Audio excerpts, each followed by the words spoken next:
tertinggi sepanjang sejarah Republik Indonesia. Presiden Prabowo Subianto, yang juga Ketua Umum DPP Partai Gerindra, melarang kader-kader partainya dan anggota-anggota organisasi sayap partai untuk gembar-gembor soal 2 periode. Prabowo mewanti-wanti mereka untuk menyimpan dukungan dan harapan tersebut dalam hati. Please, tolong jangan sebut seperti itu. Kita belum 1 tahun menjalankan amanah, kata Presiden Prabowo saat berpidato dalam acara Kongres 4 Pengurus Pusat Tunas Indonesia Raya, PP Tidar, di Jakarta, Sabtu, 17 Mei 2025. Prabowo kemudian mengingatkan kepada kader-kader partainya dan anggota Tidar, keputusan untuk maju kembali itu akan mempertimbangkan hasil-hasil kerja pemerintahan selama 5 tahun ke depan.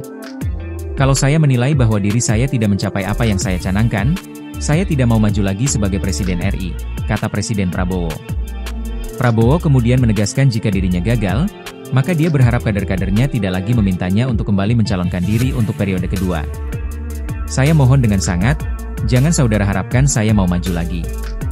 Sebagai seorang pejuang, kita hanya ingin berbuat yang terbaik untuk bangsa dan negara, kata Prabowo Subianto. Prabowo hadir berpidato di hadapan pengurus utama, kader-kader Partai Gerindra, dan pengurus serta anggota Tidar, dalam Kongres 4 PP Tidar di Jakarta, Sabtu sore.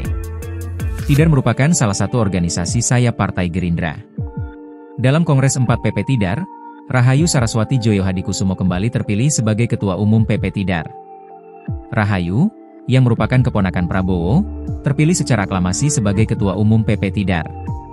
Selepas resmi terpilih kembali, Rahayu menekankan PP Tidar akan terus mendorong agar anak-anak muda di Indonesia dapat maju sebagai calon-calon pemimpin, baik sebagai wakil rakyat maupun kepala daerah, untuk ajang pemilihan umum selanjutnya. Menurut dia, prioritas Tidar saat ini mendorong Partai Gerindra menang pada pemilu 2029, dan membuat Prabowo Subianto kembali terpilih sebagai Presiden